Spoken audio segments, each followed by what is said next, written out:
The New South Wales Blues State of Origin Game 1 team list has now been announced, so let's run through the team list and have a talk about them.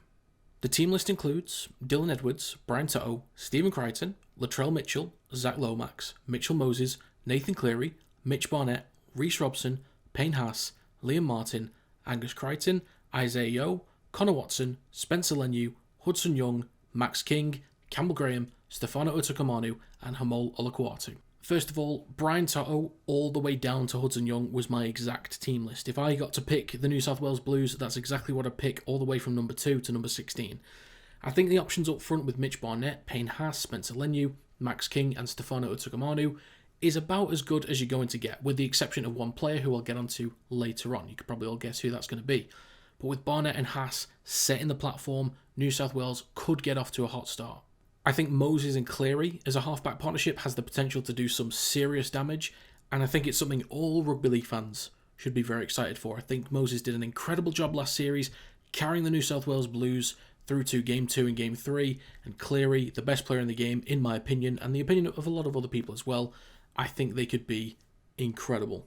But to cover the back line with To'o, Crichton, Mitchell and Lomax, it just makes complete sense to me, with To'o and Crichton being labelled as the best players in their respective positions in the game, Latrell being one of the most destructive players in the competition, and Lomax 100% earning a spot from last year's series. I especially love the duo of Reece Robson and Connor Watson. First of all, Robson is a number 9 that can put in a big shift if needed, and he's quick out the ruck, he can break defensive lines, and since he plays with players like Dearden and Drinkwater, he's used to high-speed games and also has done a great job for the Blues in previous series as well. I'm also a massive fan of Connor Watson. I think he could easily do 80 minutes if you need him to. He leads by example, he defends extremely well through the middle, and he can be thrown in at number 13 or even number 7 if it absolutely comes to it in a given moment for the series. Then we have the remaining workhorses in Yeo, Young, Graham and Olakuatu, elite players in their positions, all played in massive games and in Origin before, and I think whenever they're injected into Game 1, if at all, I think they're all capable of impacting the game either offensively or defensively. In terms of other options in the forwards, the only one that's missing based on performance I think is Terrell May. Now his work rate this season has been immense, helping to turn the fortunes around of a previously awful Tigers team, and his offload potential, especially in a State of Origin series, could have been really dangerous. I think they will miss that a little bit, but maybe there's a chance for Game 2 that he gets in. Now, there are 3 other players that I would love to see be given a chance in a game like this, all 3 of which are actually fullbacks, and the first one, and probably most capable, is Ryan Papenhuyzen. He looks like he's fairly close to his best form, and he's a big game player in my opinion.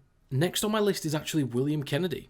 Now, as far as I'm aware, he's currently leading the Dally M ladder last time I checked, and if he's not leading, he's at least right up there, close to the top. He's constantly getting himself in the right places for the Sharks. He's incredibly competent, especially on both sides of the ball. He has the ability to play off the cuff as well, which I think could have meant a great partnership with Terrell May and his offload potential, as I mentioned before. And the final player, and most likely somebody that is available for the future, is actually KO Weeks. He has taken a massive step up this year with the Raiders, and is one of the key reasons why they look as good as they do. He doesn't shy away from the pressure, he wants his hands on the ball, and he's capable of making things happen from anywhere on the pitch.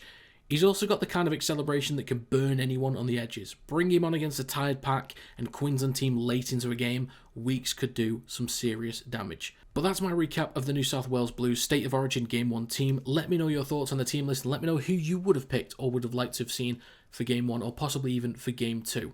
But that's going to be it for this video. Thanks for watching, and I will see you next time.